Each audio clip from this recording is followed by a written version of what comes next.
ونصلي ونسلم على رسوله الكريم أما بعد فأعوذ بالله من الشيطان الرجيم بسم الله الرحمن الرحيم إن الله وملائكته يصلون على النبي يا أيها الذين آمنوا صلوا عليه وسلموا تسليما قال النبي صلى الله عليه وسلم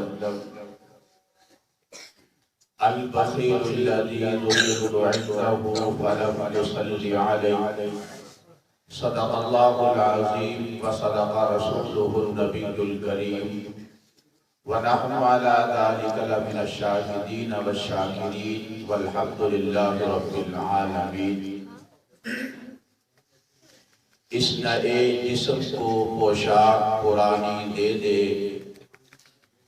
اس نئے جسم کو پوشاک پرانی دے دے، جو تیری یاد میں گزرے ایسی جوانی دے دے، جو بھی دیکھے وہ کہے یہ ہے محمد کا غلام، جو بھی دیکھے وہ کہے یہ ہے محمد کا غلام، میرے چہرے پہ کوئی ایسی نشانی دے دے۔ درود شریف اللهم صل على محمد وعلى آل محمد كما صليت على إبراهيم وعلى آل إبراهيم إنك حميد مجيد۔ نہایت واجب الاحترام قابل صد احترام بزرگوں، دوستوں، بھائیوں، وقت نہایت ہی مختصر ہے اور مجھ سے پہلے حضرت مولانا عثمان مکی صاحب بڑے احسن انداز میں گفتگو فرما رہے تھے۔ میں آپ سے اتنی گزارش کروں گا کہ آپ کی نگاہیں میرے چہرے پر ہوں، وقت مختصر ہے تاکہ گفتگو شروع ہو اور ختم ہو اور حضرت پہنچنے والے ہیں۔ تو ہمارا آج کا جو پروگرام ہے وہ سیرت کمیٹی کے تحت ہے اور ہمارا عنوان ہے عشق مصطفیٰ۔ کیا عنوان ہے؟ عشق مصطفیٰ۔ تو جس کے ساتھ عشق اور پیار ہوتا ہے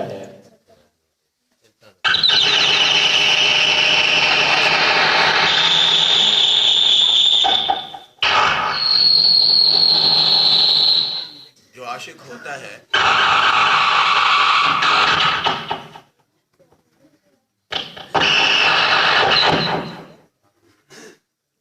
عاشق ہوتا ہے وہ ہمیشہ اس کا تذکرہ کرتا ہے جس کے ساتھ اسے محبت ہوتی ہے، اور اس انداز میں وہ تذکرہ کرتا ہے تاکہ خود جن کے سامنے وہ اس کا تذکرہ کر رہا ہے وہ بھی سنے اور دیکھے سمجھے کہ تذکرہ کرنے والا واقعی اس کا عاشق ہے جس کا یہ تذکرہ کر رہا ہے۔ اور نبی مکرم صلی اللہ علیہ وسلم کے ساتھ ایک محبت کی علامت یہ بھی ہے کہ ہم نبی کریم صلی اللہ علیہ وسلم کی ذات اقدس پر کثرت کے ساتھ درود پڑھیں۔ آج جو ہم دکھوں میں، تکلیفوں میں، پریشانیوں میں مبتلا ہیں، یہ ہمارے دکھ اور تکالیف اس وقت دور ہوں گے جس وقت ہم نبی مکرم صلی اللہ علیہ وسلم کی ذات گرامی پر کثرت کے ساتھ درود پڑھیں گے، کیونکہ ہمارے ہاں اس چیز کو بھی عیب سمجھا جاتا ہے۔ اگر کوئی کسی سے کہہ دے یہ بڑا کنجوس ہے، یہ کنجوس مکھی چوس ہے، ہم بڑا غصہ کرتے ہیں، اس نے مجھے کنجوس کہا، کیونکہ کنجوس ایک عیب ہے، ایک نقص ہے، ایک تانا ہے۔ تو میرے بھائیوں، آج دنیا کے اندر ہم یہ برداشت نہیں کرتے ہمیں کنجوس کہا جائے۔ اگر اس عیب سے بچنا ہے، اس کنجوسی سے بچنا ہے، تو ہمیں چاہیے کہ نبی کریم صلی اللہ علیہ وسلم کی ذات اقدس پر کثرت کے ساتھ درود پڑھیں، کیونکہ نبی مکرم صلی اللہ علیہ وسلم نے ارشاد فرمایا ہے البخیل الذی ذکرت عنده فلم یصلی علیہ، جس شخص کے سامنے میرا ذکر کیا جائے وہ شخص مجھ پر درود نہ پڑھے، وہ شخص کنجوس ہے، اور آپ اس کو بڑا فخر سمجھتے ہیں، بڑی سعادت سمجھتے ہیں۔ اگر ہمیں کوئی کہے یہ انسان بڑا سخی ہے، یہ بڑا خرچ کرنے والا ہے، یہ بڑا مال لٹاتا ہے، لیکن سوال یہ پیدا ہوتا ہے مال تو وہ لٹائے نا جس کے پاس مال ہو، جس کے پاس مال نہیں ہے وہ سخی کیسے بن سکتا ہے؟ میں نے کہا ہاں وہ انسان سخی بن سکتا ہے، اللہ تعالیٰ کے ہاں کون سا بن سکتا ہے؟ اللہ کے پیغمبر صلی اللہ علیہ وسلم کی ذات پہ جو انسان کثرت کے ساتھ درود پڑھتا ہے وہ اللہ کے ہاں سخی لکھا جائے گا، کیونکہ نبی مکرم صلی اللہ علیہ وسلم نے ارشاد فرمایا ہے ایما رجل مسلم لم یکن عنده صدقۃ، کہ ایسا شخص ہے جس کے پاس مال نہیں ہے لیکن وہ چاہتا ہے صدقہ خیرات کرو لیکن مال نہیں ہے، جب مال موجود نہیں ہے یہ سخاوت کیسے کر سکتا ہے، یہ صدقہ کیسے کر سکتا ہے؟ اللہ کے پیغمبر صلی اللہ علیہ وسلم نے اس کا نسخہ بتایا ہے۔ نسخہ کیا ہے؟ اللہ کے محبوب پیغمبر صلی اللہ علیہ وسلم ارشاد فرماتے ہیں فَلْيَقُلْ فِي دُعَائِهِ، جس کے پاس مال نہیں ہے اس انسان کو چاہیے اپنی دعا کے اندر یہ پڑھے، وہ کیا ہے؟ اللہ کے محبوب پیغمبر فرماتے ہیں اللہم صلی علی محمد عبدک ورسولک وصلی علی المؤمنین والمؤمنات والمسلمین والمسلمات۔ اللہ کے پیغمبر فرماتے ہیں جس کے پاس مال نہیں ہے وہ یہ درود پڑھے فَإِنَّهَا زَكَاةٌ، یہ اس کے لیے زکوٰۃ ہے، یہ صدقہ خیرات ہے۔ جب یہ انسان کثرت کے ساتھ درود پڑھے گا یہ انسان اللہ کے ہاں بہت بڑا سخی لکھا جائے گا۔ ہاں میرے بھائی آج ہم دنیا میں چلتے ہیں، دنیا میں چلتے ہوئے ہم دیکھتے کیا ہیں؟ اگر اندھیرا ہو مان لیے چلنا دشوار ہو جاتا ہے، مشکل بن جاتا ہے، بڑی مشقت پیش آتی ہے، راستہ بھی کھلا ہے، مین روڈ ہے لیکن اندھیرا ہے، ہم پریشان ہوتے ہیں۔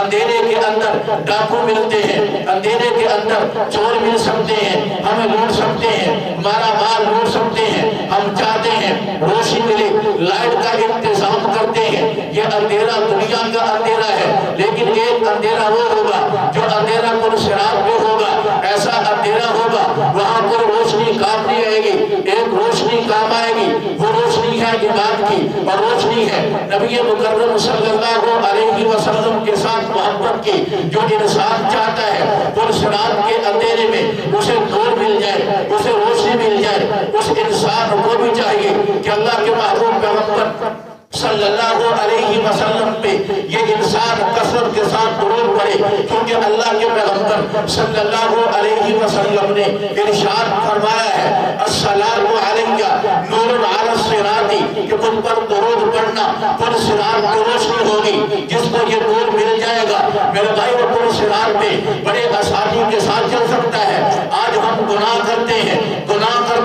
پریشان بھی ہوتے ہیں، بڑے گناہ کیے، اب ہوگا کیا؟ اللہ کے پیغمبر صلی اللہ علیہ وسلم نے اس کا حل بھی بتایا ہے، کیونکہ ہم حضرت آدم علیہ السلام کی اولاد ہیں، اور اللہ کے پیغمبر نے فرمایا ہے کل بنی آدم خطاء وخیر الخطائین التوابون، کہ تمام بنی آدم خطاوار ہے اور بہترین خطاوار کار وہ ہے جو اپنی غلطی اور کوتاہی پہ پشیمانہ ہو کر یہ توبہ کر لیتا ہے۔ ہاں اگر تو نے گناہ کیے ہیں بالکل نا امید ہو چکا ہے، مایوس ہو چکا ہے، تجھے بھی چاہیے کہ نبی مکرم صلی اللہ علیہ وسلم کی ذات گرامی پر کثرت کے ساتھ درود پڑھا کر، کیونکہ نبی مکرم صلی اللہ علیہ وسلم نے ارشاد فرمایا ہے من صلی علیہ یوم الجمعہ 80 مرۃ غفرت لہ ذنوب۔ اللہ کے پیغمبر صلی اللہ علیہ وسلم ارشاد فرماتے ہیں جو انسان جمعہ کے دن مجھ پہ 80 مرتبہ درود بھیجتا ہے 80 عامًا غفرت لہ ذنوب 80 عامًا، اللہ کے پیغمبر فرماتے ہیں اس انسان کے 80 سال کے گناہوں کو اللہ پاک مٹا دیتے ہیں۔ اور نبی مکرم صلی اللہ علیہ وسلم نے یہ بھی ارشاد فرمایا ہے جو انسان جمعہ کے دن نماز عصر کے بعد اپنی جگہ چھوڑنے سے پہلے اس جگہ پہ بیٹھ کر اللہم صلی صلی علی محمد النبی الأمی کی وعلی آلہ وسلم تسلیما. یہ درود 80 مرتبہ پڑھتا ہے. اللہ کے پیغمبر صلی اللہ علیہ وسلم فرماتے ہیں اللہ پاک اس کے 80 سال کے گناہوں کو مٹا دیتے ہیں, اس کے نامہ اعمال میں 80 سال کی عبادت کو لکھ دیتے ہیں. سمجھ آ رہی؟ ہاں میرے بھائی, آج ہم پریشان ہیں. پریشانی کیا ہے؟ کسی کو کہا جاتا ہے یہ بڑا منافق ہے, کسی کو کہا جاتا ہے یہ بڑا جہنمی ہے. بے منافق کیوں ہے؟ کہتا بات کرتا کچھ ہے, کہتا کچھ ہے اور بات میں کر کچھ اور دیتا ہے. یہ بڑا ہی بے ایمان ہے, یہ بڑا ہی جہنمی ہے. بے جہنمی کیوں ہے؟ بڑا گناہگار ہے, اور جو گناہگار ہوتا ہے وہ جہنمی ہوتا ہے. سن میرے بھائی, اگر چاہتا ہے میں جہنم سے بچ جاؤں, اگر چاہتا ہے نفاق سے بری ہو جاؤں, تجھے بھی چاہیے کہ نبی مکرم صلی اللہ علیہ وسلم کی ذات گرامی پہ کثرت کے ساتھ درود پڑھا کر, کیونکہ نبی مکرم صلی اللہ علیہ وسلم نے ارشاد فرمایا ہے اور تبلیغ طبرانی والے نے نقل کیا ہے. وہ کہتے ہیں آقا فرماتے ہیں جس انسان نے مجھ پر ایک مرتبہ درود بھیجا اللہ پاک اس پر 10 مرتبہ درود بھیجتے ہیں, اور مجھ پر 10 مرتبہ درود بھیجتا ہے. اللہ کے پاک پیغمبر فرماتے ہیں اللہ پاک اس پر 100 مرتبہ درود بھیجتے ہیں, اور جب مجھ پر 100 مرتبہ درود بھیجتا ہے تو اللہ پاک کیا کرتے ہیں؟ اللہ پاک اس کی پیشانی پہ لکھ دیتے ہیں براءۃ من النفاق و براءۃ من النار, کہ یہ انسان درود کی برکت سے منافقت سے بری ہو گیا, یہ انسان درود کی برکت سے جہنم سے بری ہو گیا. اور اللہ پاک کے پیغمبر نے فرمایا ہے جو انسان یہ عمل کرتا ہے وہ قیامت کے دن شہیدوں میں سے اٹھایا جائے گا. کسے اٹھایا جائے گا؟ شہیدوں کے سامنے اٹھایا جائے گا.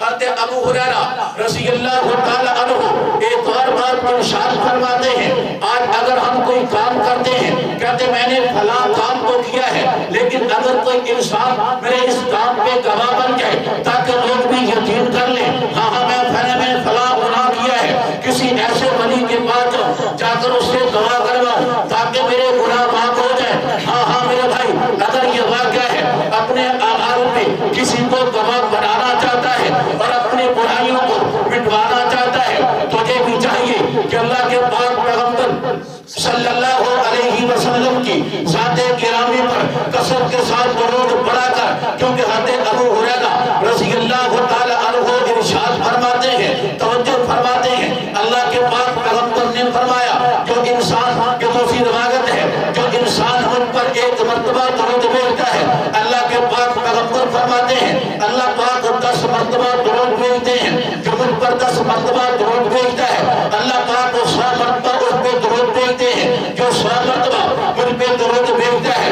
اللہ کے پاک پیغمبر فرماتے ہیں اللہ پاک اس پر 1000 مرتبہ درود بھیجتے ہیں. اگر یہ انسان اس اور شوق میں ان پہ زیادتی کرتا ہے, قیامت کے دن میں اس کا گواہ بن جاؤں گا اور سفارشی بن جاؤں گا.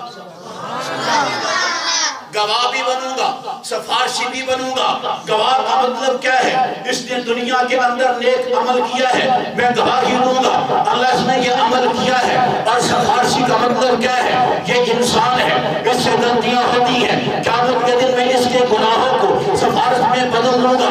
جب سفارش کروں گا, اس کا سفارشی بن جاؤں گا, تو اللہ پاک اس کے گناہوں کو مٹا دیں گے اور مٹا کے میری سفارش کو جنت عطا کر دیں گے. آخری بات توجہ, میں نے کہا جو کو چاہتے ہیں, آج ہم یہ بھی چاہتے ہیں کہ اللہ کے پاک پیغمبر صلی اللہ علیہ وسلم کی شفاعت نصیب ہو جائے. تو اللہ کے پاک پیغمبر صلی اللہ علیہ وسلم نے ارشاد فرمایا ہے جو انسان اللہم صلی علی محمد وانزلہ المقعد المقرب عندک یوم القیامہ یہ درود پڑھتا ہے, اس میں میری شفاعت واجب ہو جاتی ہے. میرے بھائیوں, آج ہم یہ بھی چاہتے ہیں, ہم سے گناہ ہو جاتے ہیں, اللہ ہمارا کوئی ایسا سفارشی بنا دے, کوئی ایسا عمل ہو جس سے ہمارے گناہ مٹ جائیں. اس کا علاج بھی نبی مکرم صلی اللہ علیہ وسلم کی ذات گرامی پہ کثرت درود ہے. وہ کیونکہ علامہ سخاوی نے القول البدیع کے اندر ایک بزرگ کا خواب نقل کیا ہے. وہ فرماتے ہیں ایک شخص نے خواب دیکھا ہے, خواب میں کیا دیکھتا ہے؟ بڑی بدصورت دیکھتا ہے, بڑی گندی صورت دیکھتا ہے, پریشان